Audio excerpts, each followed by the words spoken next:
اعوذ باللہ من الشیطان الرجیم، بسم اللہ الرحمن الرحیم۔ سب سے پہلے درود و سلام محمد و آل محمد پہ، اللہم صلی علی محمد و آل محمد۔ آج کی ویڈیو میں ہم بات کریں گے شریعت کا روزہ کیا ہے، طریقت کا روزہ کیا ہے، حقیقت کا روزہ کیا ہے اور معرفت کا روزہ کیا ہے۔ یعنی چاروں منازل میں ہم روزے کی حقیقت کے بارے میں بات کریں گے۔ سب سے پہلے ہم بات کرتے ہیں کہ شریعت کا روزہ کیا ہے، شریعت میں اس کے کیا احکامات ہیں۔ روزے کے بارے میں قرآن مجید میں سورہ بقرہ میں ذکر کیا گیا ہے کہ یا ایھا الذین آمنوا کتب علیکم الصیام کما کتب علی الذین من قبلکم لعلکم تتقون، سورہ البقرہ آیت نمبر 183۔ ترجمہ: اے ایمان والو، تم پر روزے فرض کیے گئے ہیں جیسا تم سے پہلے لوگوں پہ فرض کیے گئے تھے تاکہ تم پرہیزگار بن جاؤ۔ یہ آیت روزے کی فضیلت، اس کے مقصد، تقویٰ اور سابقہ امتوں میں بھی اس کے رائج ہونے کا ذکر کرتی ہے۔ یعنی روزے ہم سے پہلی امتوں پہ بھی نازل کیے گئے تھے اور وہ بھی روزے رکھتے تھے۔ اب یہاں پہ ایک پوائنٹ جو سمجھنے کے لیے ہے وہ یہ ہے کہ اللہ تعالیٰ نے کن کو مخاطب کیا ہے۔ اللہ تعالیٰ نے مخاطب کیا ہے ایمان والوں کو۔ یا ایھا الذین آمنوا، اے لوگوں جو ایمان لائے ہو، ایمان والے لوگوں پہ روزے فرض کیے گئے ہیں۔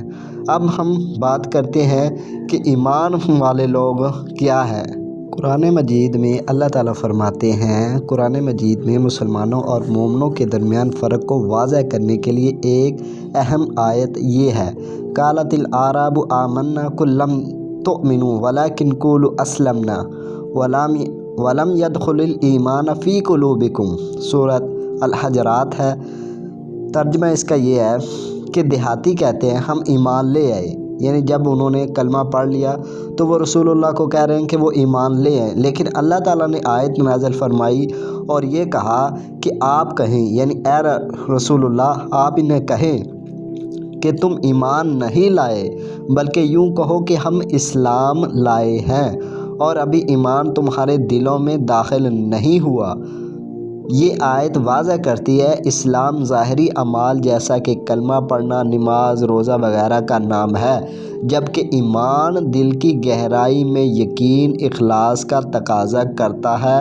ہر مسلمان مومن نہیں ہوتا جب تک کہ اس کا دل حقیقی ایمان سے منور نہ ہو، یعنی ایمان اس کے دل میں جب تک نہ اترے گا تب تک وہ مسلمان ہی ہوگا، اور مسلمانوں پہ روزے نہیں اتارے گئے، روزے اتارے گئے ہیں مومنوں پہ۔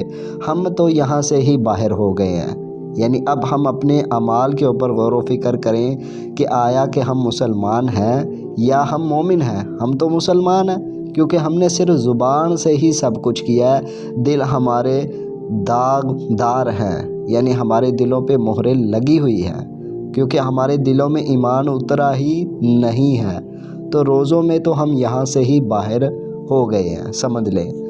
آگے ہم شریعت میں مزید تھوڑی سی وضاحت کر دیتے ہیں روزے کے بارے میں۔ روزہ ہر بالغ مرد اور عورت پر فرض ہے۔ روزہ اسلام کا تیسرا رکن ہے۔ اب ان چار لوگوں کو روزے میں رعایت دی گئی ہے۔ پہلا کہ مسافر، یعنی مسافر جو ہے نا، جو سفر پہ ہے، وہ بعد میں روزوں کو قضا لازم ادا کرے گا، بعد میں اپنے روزے جو چھوٹ گئے ہیں سفر کی وجہ سے وہ بعد میں پورے کرے گا۔ دوسرے نمبر پہ بیمار کو رعایت دی گئی ہے، یعنی جو بیمار ہے اس کو بھی روزے میں رعایت دی گئی ہے، یعنی وہ اپنی بیماری کے بعد اپنے روزے پورے کرے گا۔ تیسرے نمبر پہ حاملہ عورت اور دودھ پلانے والی عورت ہے، اس کو بھی رمضان روزوں میں رعایت دی گئی ہے کہ وہ بعد میں اپنے روزے پورے کر لے گی۔ چوتھے نمبر پہ جو بہت ہی زیادہ بوڑھے لوگ ہیں، یعنی وہ روزہ نہیں رکھ سکتے، تو وہ فدیہ دیں، یعنی کسی مسلمان کو روزہ رکھوائیں، اپنے حصے کا کسی دوسرے کو روزہ رکھوائیں۔ تو یہ ہے شریعت میں۔ اب شریعت میں روزہ توڑنے والی مختلف چیزیں، یعنی حیض کا جاری ہو جانا، قے آ جانا یا مباشرت کر لینا، یا اور بھی بہت سارے عوامل ہیں جو شریعت میں جن کی وجہ سے روزہ ٹوٹ جاتا ہے۔ اب آگے ہم مزید بات کریں گے۔ نمبر 2 پہ آتا ہے کہ طریقت میں روزہ کیا ہے۔ طریقت کا روزہ کیا ہے؟ طریقت کا تعلق ہمارے دل کے ساتھ ہے، اور جو شریعت ہے وہ عالم ناسوت تک ہی اس کی رسائی ہے، یعنی یہ جو دنیا ہے جہاں ہم رہ رہے ہیں یہ عالم ناسوت ہے۔ اب طریقت کا تعلق ہمارے دل کے ساتھ ہے، اور دل کا تعلق عالم ملکوت، دل کی رسائی عالم ملکوت تک ہے۔ عالم ملکوت کا تعلق، عالم ملکوت وہ جہان ہے جہاں پہ فرشتے رہتے ہیں۔ اب عالم ملکوت سے اوپر پھر 7 جنتیں ہیں جہاں پہ آدم علیہ السلام کو رکھا گیا۔ تو عالم ملکوت تک شیاطین کی رسائی نہیں ہے۔ اب طریقت کا روزہ یہ ہے کہ آپ اپنے خیالات کو پاک رکھیں، اپنے دل میں سوائے اللہ تعالیٰ کے کسی اور کو نہ آنے دیں، یعنی اپنے دل کو پاک رکھیں۔ دوسرے نمبر پہ اپنے کانوں کو برا غیبت سننے سے بچائیں، اپنی آنکھوں کو برائی اس طرح کی چیزیں دیکھنے سے، کیونکہ طریقت کا تعلق ہمارے حواس خمسہ کے ساتھ ہے، یعنی دیکھنا، سننا، سونگھنا، چکھنا اور چھونا، یعنی ہمارے ہاتھ کوئی ایسی برائی کی طرف نہ جائیں۔ اب میں آپ کو ایک واقعہ داتا حضور رحمۃ اللہ تعالیٰ علیہ کا بھی بیان کرتا چلوں۔ داتا حضور کو خواب میں رسول اللہ صلی اللہ علیہ وآلہ وسلم کی زیارت ہوئی، تو داتا صاحب نے انہیں کہا کہ یا رسول اللہ مجھے کوئی نصیحت کر دیں جو میرے لیے فائدہ مند ہو۔ تو آپ صلی اللہ علیہ وآلہ وسلم نے انہیں نصیحت فرمائی کہ اپنے حواس خمسہ کو قابو میں رکھ، یہی سب سے بڑا عمل ہے۔ اب حواس خمسہ کیا ہے؟ دیکھنا، سننا، چھونا، چکھنا اور چھونا، 5 حواس خمسہ ہے۔ اب طریقت میں اپنے حواس خمسہ کو بھی ہم نے قابو میں رکھنا ہے، یعنی کوئی بری بات نہیں سننی، کوئی لغو بات نہیں سننی، کسی کی غیبت نہیں سننی، آنکھوں میں کوئی برائی کو نہیں دیکھنا، کوئی ایسی چیز کو نہیں دیکھنا، اب منہ سے کوئی ایسی چیز کو نہیں نکالنا، اب ہاتھوں سے کوئی ایسی چیز کو نہیں چھونا، اپنے دل میں سوائے اللہ اور اس کے رسول کی محبت کے کسی اور کی محبت کو نہیں جگہ دینا۔ ان سارے اعمال کا تعلق طریقت کے ساتھ ہے۔ جب ہم ان کی پیروی کریں گے تو ہماری رسائی عالم ملکوت تک ہو جائے گی۔ آگے ہم مزید بات کرتے ہیں حقیقت میں روزہ کیا ہے۔ آگے شریعت سے آگے نمبر 3 پہ ہے حقیقت، یعنی حقیقت کا روزہ کیا ہے، یعنی شریعت کے بعد طریقت، اب پھر حقیقت پہ ہم آ گئے۔ حقیقت میں روزہ کیا ہے؟ حقیقت ہے کہ کسی چیز کی حقیقت کو پا لینا۔ اب حقیقت کا تعلق، شریعت کا تعلق عالم ناسوت سے ہے، طریقت کا تعلق عالم ملکوت سے ہے۔ اب حقیقت کا تعلق عالم جبروت سے ہے۔ اب عالم جبروت انبیاء علیہ السلام کی ارواح اور انبیاء علیہ السلام کی جائے پناہ کا مقام ہے۔ اب حقیقت میں کا روزہ یہ ہے کہ بندہ روزہ رکھے بھی رسول اللہ صلی اللہ علیہ وآلہ وسلم کے دیدار سے، اب روزہ کھولے بھی رسول اللہ صلی اللہ علیہ وآلہ وسلم کے دیدار سے، کیونکہ حقیقت میں جب بندہ شریعت میں کامل ہوتا ہے، طریقت میں کامل ہوتا ہے، حقیقت میں پھر اس کی رسائی عالم جبروت تک ہو جاتی ہے۔ وہاں پہ وہ رسول اللہ صلی اللہ علیہ وآلہ وسلم کے ہر وقت روبرو دربار رسالت میں ہر وقت ہوتا ہے، اس کی رسائی ہر وقت عالم جبروت میں ہوتی ہے۔ انبیاء علیہ السلام رسول اللہ صلی اللہ علیہ وآلہ وسلم کے سامنے ہر وقت ہوتا ہے۔ اب حقیقت میں بزرگوں نے یہ فرمایا کہ اس کا روزہ رکھنا بھی رسول اللہ کا دیدار ہے اور روزہ کھولنا بھی رسول اللہ کا دیدار ہے، کیونکہ اصل ہماری جو حقیقت ہے وہ رسول اللہ صلی اللہ علیہ وآلہ وسلم ہے، کیونکہ سب سے پہلے اللہ تعالیٰ تھے، اللہ تعالیٰ کے بعد رسول اللہ صلی اللہ علیہ وآلہ وسلم کے نور کو پیدا، اللہ تعالیٰ نے رسول اللہ صلی اللہ علیہ وآلہ وسلم کے نور کو پیدا کیا۔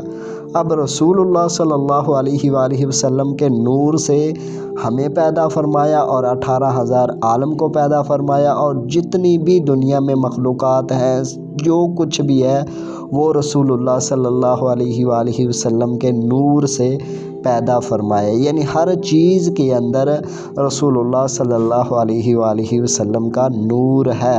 تو حقیقت میں روزے کا تعلق ہی رسول اللہ صلی اللہ علیہ وآلہ وسلم کے دیدار سے ہے، کیونکہ ہماری اصل حقیقت ہی رسول اللہ صلی اللہ علیہ وآلہ وسلم ہے۔ حقیقت میں بندہ فناف رسول کے مقام پہ ہوتا ہے، یعنی اس کا ہر وقت جہاں پہ وہ ایک بزرگ فرما گئے کہ لوکی پن ویلے اور عاشق ہر ویلے، تو وہاں پہ وہ بزرگ ہر وقت رسول اللہ صلی اللہ علیہ وآلہ وسلم کے دیدار میں ہوتی ہیں۔ ان کا کھانا پینا، ان کا سونا جاگنا، سب کچھ رسول اللہ صلی اللہ علیہ وآلہ وسلم کی ذات ہوتی ہے عالم جبروت میں، یعنی وہ مقام ملکوت سے گزر کے عالم جبروت تک پہنچ چکے ہوتے ہیں۔ تو آگے ہم بات کرتے ہیں معرفت کا روزہ کیا ہے۔ اب معرفت کا روزہ کیا ہے؟ معرفت کا مطلب ہوتا ہے پہچان لینا، خود کی آگاہی۔ اب اصل جب ہم نے رسول اللہ صلی اللہ علیہ وآلہ وسلم کی ذات تک ہماری رسائی ہو گئی، اب رسول اللہ صلی اللہ علیہ وآلہ وسلم یہاں پہ جب طریقہ حقیقت تک مرشد کا کام ہوتا ہے، وہ رسول اللہ صلی اللہ علیہ وآلہ وسلم کی بارگاہ میں اپنے مرید کو پیش کر دیتا ہے۔ اب یہاں سے آگے پھر رسول اللہ صلی اللہ علیہ وآلہ وسلم مرید کی سالک کی تربیت کر کے معرفت تک اس کو پہنچاتے ہیں۔ معرفت کا مطلب ہوتا ہے وہاں پہ بندہ فنا فی اللہ کے مقام پہ ہوتا ہے، یعنی خود کی ذات کو اللہ تعالیٰ کی ذات میں فنا کر دیتا ہے۔ اب فنا کا روزہ ہی یہی ہوتا ہے کہ بندہ اللہ تعالیٰ کے ذات کے دیدار میں، اللہ تعالیٰ کی معرفت کی تجلیات کے نزول میں ہر وقت وہ غرق رہتا ہے۔